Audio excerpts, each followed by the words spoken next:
Welcome to Freethought Matters. I'm Laurie Gaylor. And I'm Dan Barker. Is the U.S. Constitution in jeopardy? Our guest today, former U.S. Senator Russ Feingold, says it is, unless we take measures to protect it.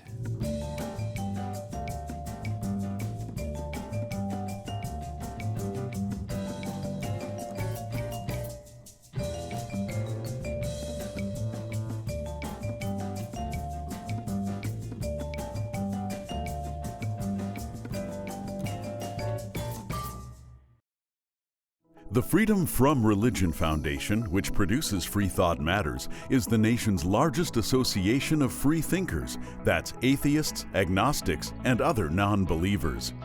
We invite you to join us in our vital work to keep our secular government free from religious influence. Become a member at ffrf.org or ask for a complimentary copy of our newspaper, Freethought Today.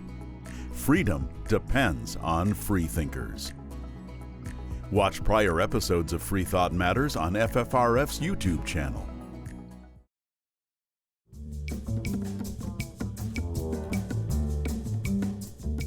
Is the U.S. Constitution in danger?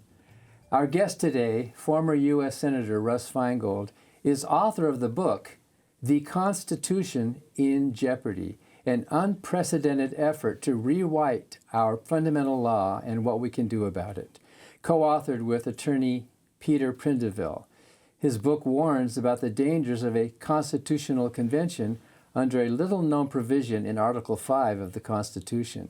Russ Feingold served nearly 2 decades in the U.S. Senate, representing the state of Wisconsin, where he was the only senator to vote no on the final Patriot Act. He's now president of the American Constitution Society.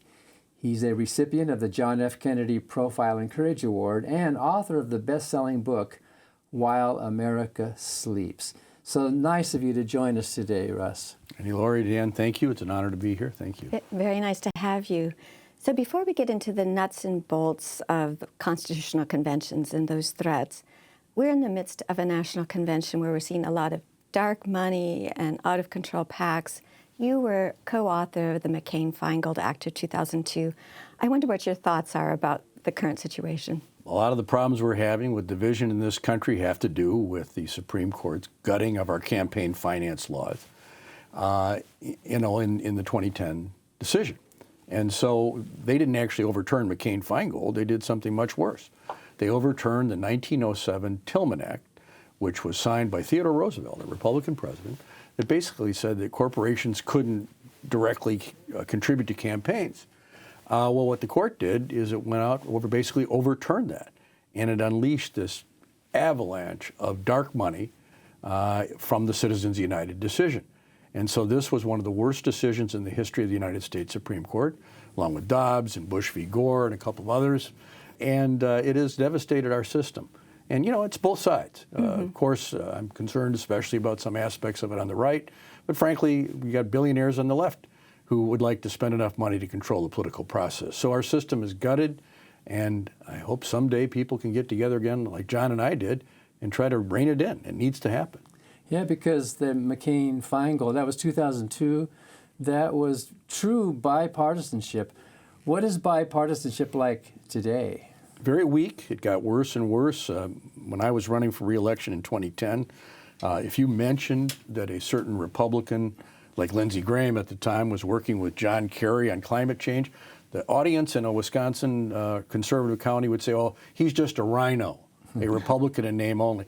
So this game of vilifying people for working with the other side has been a devastating part of the system, and it's been exploited by conservatives especially, but even occasionally by Democrats. So people of courage have to come together and realize that in the end, I think people really do in their heart prefer bipartisanship, but it's been tarnished. Yeah, because how do we make any progress? So you're president of the American Constitution Society. What is that? So this organization was formed partly by law professors and students and others after the Bush v. Gore decision, which a lot of people woke up and realized that the Supreme Court that many of us, we believe, was on the level, made a very partisan, inappropriate decision there. Not as to who won, but the way they did it was very partisan. And people woke up and thought, we've got to counter the fact that the right is trying to take over and politicize the Supreme Court. Now, 40 years later, the so-called Federalist Society that was created to do that has succeeded in a way that none of us could have ever imagined. So this organization was formed originally, the ACS, to try to counter it sort of at an intellectual level. But it's grown, and in my 5 years as president, I've tried to grow it even more, as a network, as a group of 200 chapters, student chapters and lawyer chapters, nurturing people from the first day they go to law school all the way through to maybe being a member of the Supreme Court, like Ketanji, who was active in our organization. I didn't know that. Well, she was, one of the many people that was involved in our programs and so on. The idea is to do that, and we work at the highest levels with the White House to recommend good people who should be rule of law judges, who believe in democracy, and who are often progressive but don't have to be. So these are some of the things that ACS does. It's not as well known. We don't have billions. We just have a few million. But it's a very important counterbalance to those who are gutting the courts. Our mantra is this: courts matter. And if Yes. anybody doesn't believe that now, I don't know what's going on. A couple of years ago, people weren't quite so concerned, but now they see it. Well, our attorneys are big fans. Now, always go to the convention. And they're a great part of our network, the Freedom from Religion Nice to hear. Foundation. So why did you write this book? Well, I was teaching law primarily after 2010 at various American law schools. And I created a course, actually at Yale Law School, a seminar, when I was visiting professor there, that nobody had ever done before, which was no law professor in the country had done it. It was a course about how we amend the Constitution. Because a lot of people think, well, what's the big deal? It hasn't been done for 50 years. It's only happened 27 times. Yeah, we wanted the ERA. Well, I think that is part of the Constitution. We can talk about that. Okay. I think that one's coming. Ah. But it's the hardest Constitution in the world to amend. So a lot of law professors and scholars don't take it seriously. So I created this course. And in the process of creating the course, I had this brilliant student, Peter Prindeville, who was one of my students at Stanford Law School. And after the course, he became my TA. And then he said to me near the end of that course, Russ, you got to write a book about this. And I said, Peter, I just took this job as head of the ACS. You got to help me. Well, of course, he did most of the work. A brilliant young man. A lot of history in this book. He did a brilliant job of analyzing it. And together, we created this warning that there is a scenario, an active scenario, where those on the right want to and are acting to gut the Constitution and change it by using a mechanism in Article 5 that's never been used before. And what is that mechanism? Under Article 5 of the Constitution, there are two ways to amend the Constitution. The one people know about, which is the congressional route, where you get 2/3 of each house to agree on the same language. The Congress decides how it's going to be ratified, and then 3/4 of the states have to ratify it. That's the only way that it's ever been done in the history of this country. But there's been a right there from the days of the creating the Constitution to do a different thing, which is to have 2/3 of the state legislatures petition Congress to call a constitutional convention, and then Congress is mandated to do it. It's not like they get these petitions and get to say, well, let's talk it over. Our understanding, Peter and mine, is that it's mandatory.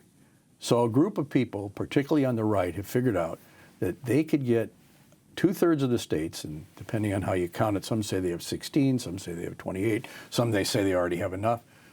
The Congress could just, in theory, call the convention, and then it would happen. And there are many problems with it being done that way because, just like the Electoral College and the Senate, it's heavily tilted toward the conservative, malapportioned nature of those institutions. So the result would be probably very damaging to many of the values that we hold dear. So you said the Constitution is really hard to change. For that reason, shouldn't it be hard to change? Yes, it needs to be hard to change, but the problem is it's so hard to change by the congressional route, 2/3 of both houses in such a partisan time, that basic things like just getting rid of the Electoral College, trying to make sure D.C. people have a right to vote, things like that, right to vote for senators and congressmen, that it can't get done that route. The only route that really is easier, in theory, is getting these state-by-state petitions, applications for a convention. The problem with that is they're running dry runs, these folks. They're doing it. They've done it 3 times, where they have set up rules that they would put in place, which would say that each state It wouldn't be like a convention based on the size of the states. Each state would get one vote. Yeah. And so you know what happens then. Yeah. All of a sudden they're passing things to get rid of all administrative rules. They're getting rid of the income tax. And they've voted for several times what I call the John C. Calhoun Amendment, which says that under the Constitution, anytime just a majority of state legislatures vote to override an act of Congress, it's gone. Wow. In other words, back to the Articles of Confederation. States' rights. Back to ground But zero. 2/3 is pretty high, don't you think? It's high, but not insurmountable. They're only, by some counts, they're only a few away. They argue, now this is a really interesting piece of this. They argue that you can take petitions over here about this subject, petitions about this subject, that they don't have to be one subject. Well, there's been several hundred. So all you have to do is have Speaker Johnson and Majority Leader McConnell, if they still are, say, oh, there's enough here. And there's no authority to challenge that. Well, it would be a runaway, wouldn't it? I mean, you would have a runaway convention, and wouldn't the U.S. Constitution be totally endangered? I mean, In jeopardy, that's the title of the book. The Christian nationalists really want to get rid of it. That's exactly right. And so there's been a debate about this for 40 years, more in theory, but now we're getting closer to them achieving this goal. The argument has been, generally, most scholars agree, it could easily be a runaway convention. There's nobody to tell them how to run the operation. There's no law that says this is how it should be conducted. This is how delegates should be done. And all you have to do is read chapter 5 of our book, and you can see how they're doing it, because they've already assembled delegates from every state in the country to practice. You write in the book that Article 5 has these provisions, but it's very short on details, and the details can be worked out as we go. What was Washington's middle way when he was crafting this whole thing? Well, he didn't himself do it, although he wonderfully said after the Constitution was proposed, he said, we have this amendment mechanism because we do not believe that we are wiser than future generations. So he believed that it wasn't a perfect document. But here's what happened at the Constitutional Convention, which is critical. Originally, the original Virginia plan was only to allow the states to do this. Congress wouldn't have a role. Then they went to the Committee on Detail, and what came out of there was a completely different proposal, to only allow Congress to do it. And a guy named Alexander Hamilton was the leading advocate for that. Of course, he believed in the strong national government. So he got like a 9-to-1 vote in favor of this, where there wouldn't have been this Constitutional Convention. But then George Mason and some of the anti-federalists said, fine, you do that, we're leaving.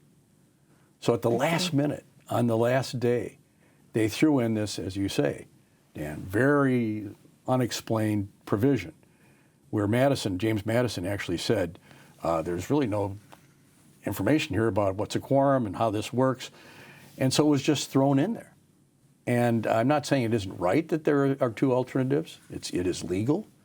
But it was kind of slapped together. People forget, as brilliant of a document as it was, they were in a hurry.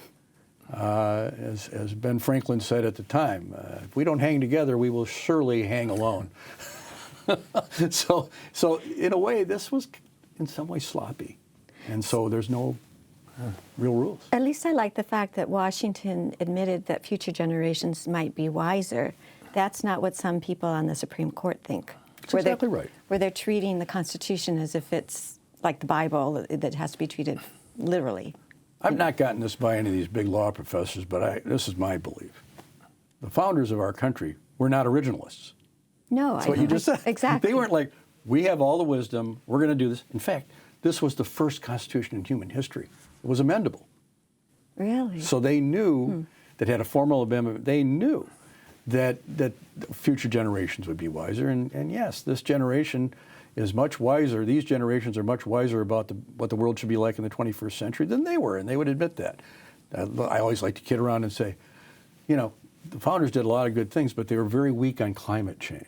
You know, of course, and women's rights. Well, that too, of course. And civil rights for black people. But, you know, just things change. Technology. Right. They couldn't have imagined so many things. But they all said it was an experiment. It really was an experiment. Oh, absolutely. Well, now we have a couple of centuries of seeing that experiment, so we are that future generation they were talking about. That's right.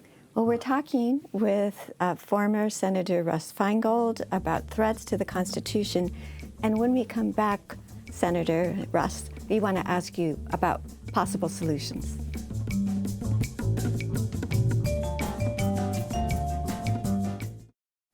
Hi, I'm Ron Reagan, an unabashed atheist. When I first recorded that commercial back in 2014, being openly atheist in America was still fairly uncommon. Today, the fastest growing religious group in the country is the non-religious, especially among the young. That progress is heartening, but the religious pushback is fierce and the forces of Christian nationalism are well organized.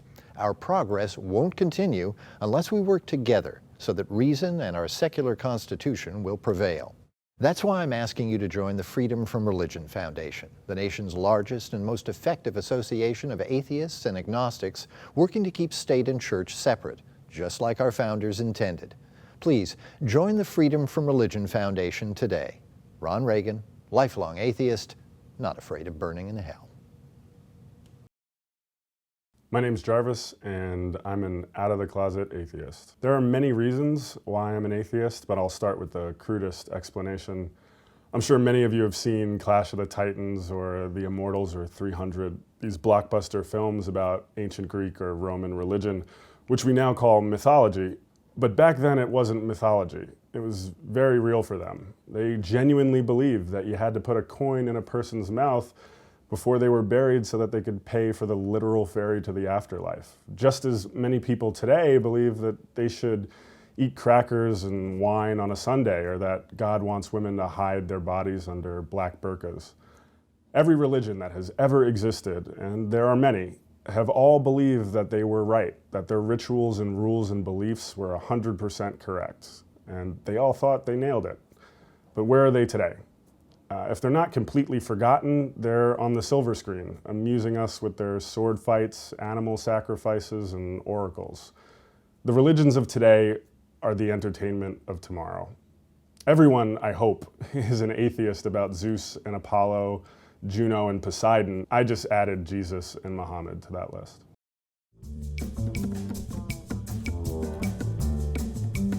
Welcome back to Freethought Matters. We're very pleased to have in studio with us today an expert on the Constitution, former Senator Russ Feingold, who is now president of the American Constitution Society.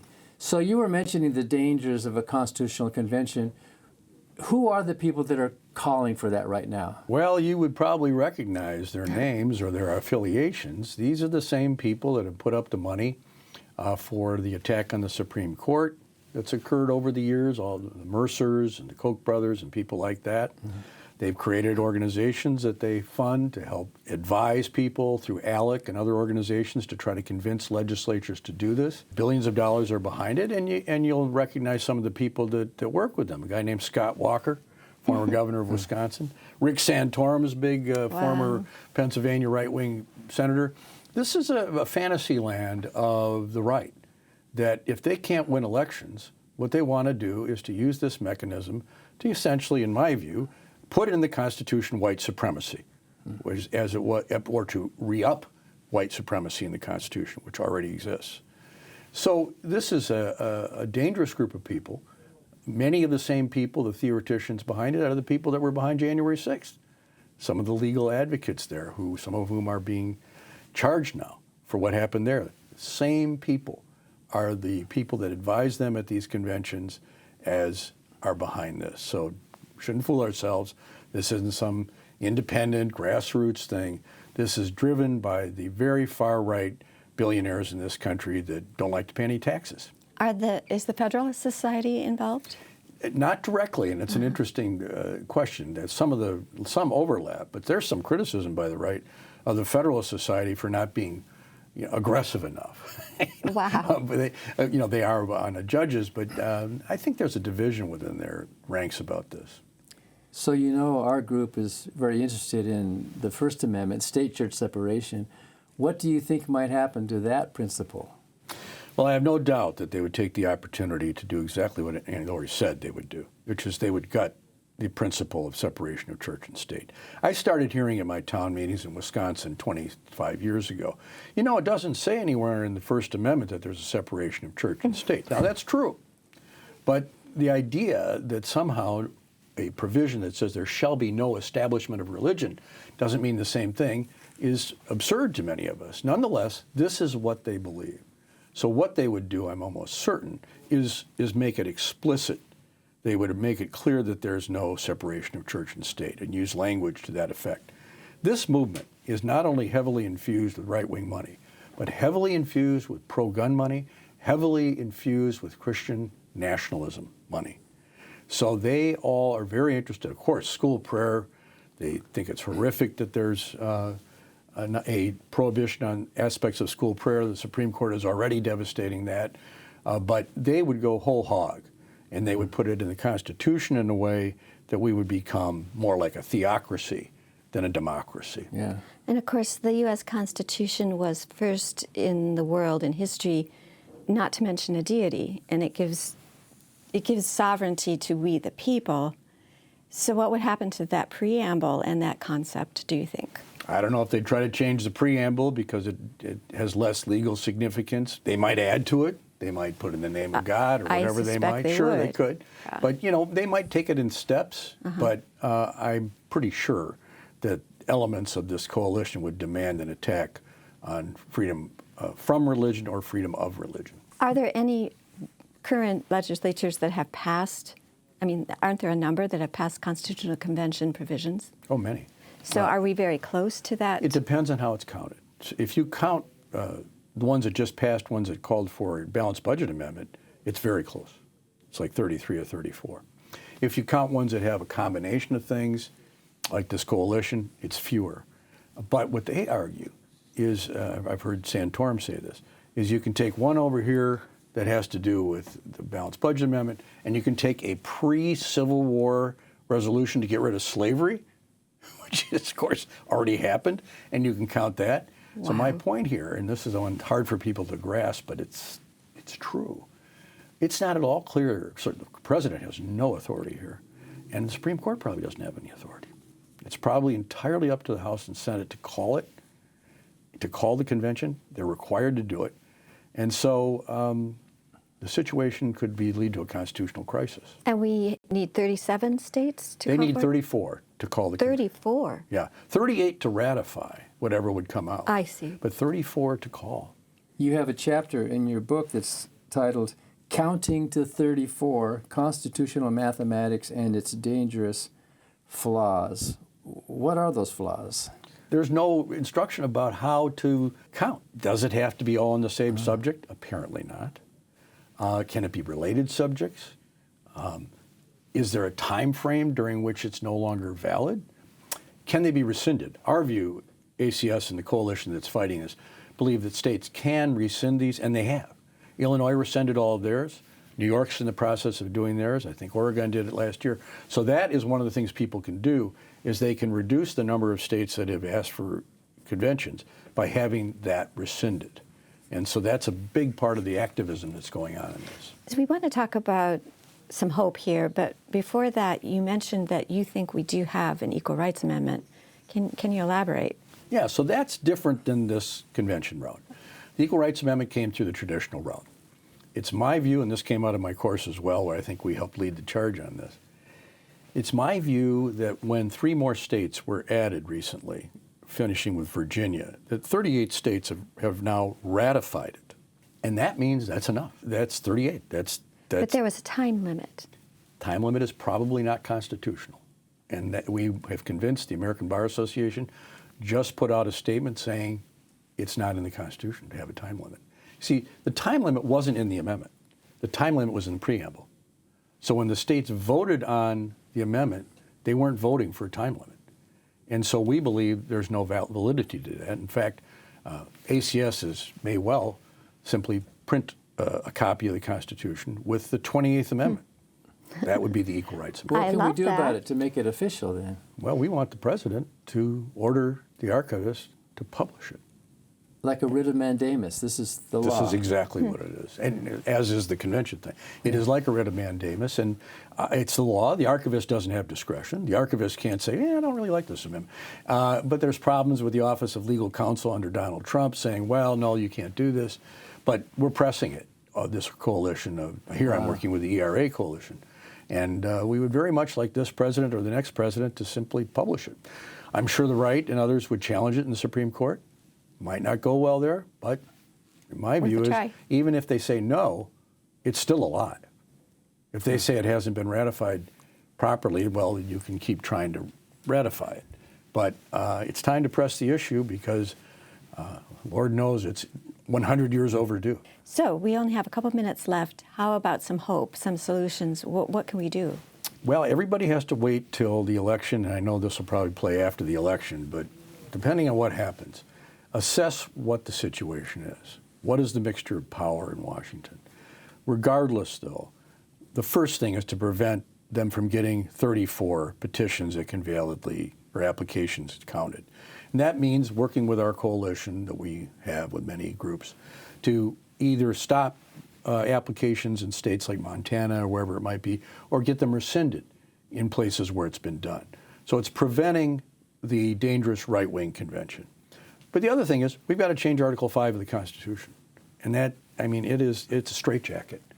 We haven't had an amendment for 50 years, and there are so many things that need to be changed, from having a right to a clean environment, to getting rid of the Electoral College, and a number of other critical things. So this is hard.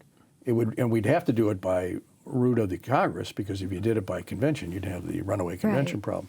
So getting 2/3, we propose a bipartisan commission be appointed to propose, maybe Liz Cheney or somebody like that would be on there, to propose changes to Article 5. And one thing you might do is say, okay, if you're going to ratify something, it's not, what you have to do is have a popular element to it, meaning that 25 states would vote by popular vote, or 26 states to ratify an amendment. But the national vote would also have to be a majority. So it would actually be the will of the people, not the will of gerrymandered legislatures. So something like that are some of the things we propose. It's very hard to get to, but it has to be done because this country, see, that's the irony. We always brag that we have the written Constitution, the British don't. Well, they can change theirs. Yeah. And we are in a bit of a straitjacket. We need not only court reform, we need constitution reform. Of a good kind. Well, yes. Well, thank you so much, Russ Feingold, for your work and for joining us today. Thank you for your interest. Great questions. And thank you for watching Freethought Matters. Because free thought matters.